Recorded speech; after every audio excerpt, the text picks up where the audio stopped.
আমরা অনেক কথা শুনতে পাই। কেউ কেউ বলেন, হুমকি দেন যে আগামী দিনে নির্বাচন হতে দেবেন না। মনে হচ্ছে সেই স্বৈরাচারের যে আচরণ ছিল, স্বৈরাচারের যে কথা ছিল, সেই ধরনের কথার পদধ্বনি আমরা শুনতে পাই। সেজন্যই আজকে আমরা আশঙ্কিত হই অনেক সময় যে নির্বাচন নিয়ে ষড়যন্ত্র হচ্ছে।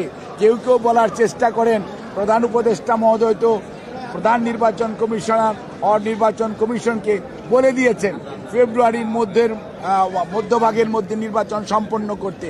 আর যখন আমরা শুনতে পাই সরকারের একটি অংশ এখনো যারা সরকারের সাথে সম্পৃক্ত আছেন, সেই অংশের পক্ষ থেকে কেউ কেউ যখন বলেন নির্বাচন এটা না করলে হতে দিব না, ওটা না করলে হতে দিব না, আবার গণতন্ত্রের কথা বলবেন।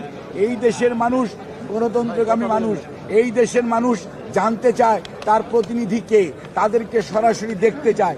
এই দেশের মানুষ পিআর সিস্টেম কি সেটি কোনোদিন প্র্যাকটিস করেও নাই, সেটি জানেও না। জনগণ তার প্রতিনিধিকে সরাসরি দেখতে চায়, নির্বাচিত করতে চায়, দায়বদ্ধ করতে চায় এবং তাকে জবাবদিহিতার আওতায় আনতে চায়। কাজেই কোনো অবস্থাতেই যারা পেছনের দরজা দিয়ে ক্ষমতার স্বাদ গ্রহণ করার জন্য চিন্তা ভাবনা করছেন, তারাই হয়তো পিআর পদ্ধতির কথা বলে থাকেন। কিন্তু আমরা অত্যন্ত স্পষ্ট ভাষায় বলতে চাই, জনগণের মনের ভাষা বোঝার চেষ্টা করুন।